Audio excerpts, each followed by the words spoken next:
The bomb used in North Korea's test Sunday sent tremors across the region that were more powerful than Pyongyang's previous tests. The international community is debating what can be done to stop North Korea's defiance. The Security Council has dealt with many sanctions, and the sanctions seems to not be stopping the DPRK from going beyond the acceptable in terms of their nuclear weapon program. Where do we go? It's probably $1 million question. Trump has asked China to use its influence on Pyongyang to curb its nuclear ambitions.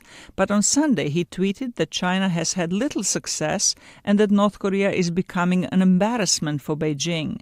He said that one option he is considering is stopping trade with all countries that do business with North Korea. That would certainly include China, North Korea's closest ally and its biggest trade partner.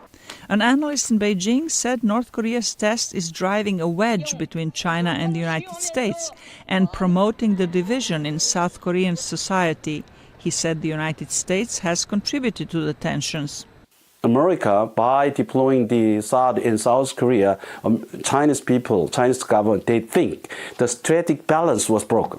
And also in this process, South Korea is sided with America. It naturally also widened the distance between China and South Korea. Naturally, it also widened the distance between China and America. So for North Korea, it's a very strategic case.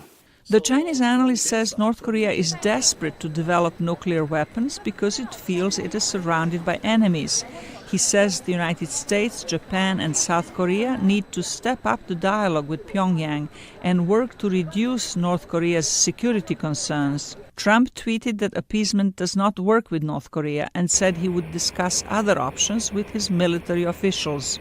Most Western leaders say there is no military option for the Korean peninsula. The distance between North Korea and Seoul is very, very small. They could basically vaporize large parts of the South Korean population, even with conventional weapons. So, that's not really very easy to threaten and to deliver. European Union leaders are calling for tougher economic sanctions against Pyongyang and say that China and Russia, as its biggest trade partners, have the most responsibility in making sure they are enforced.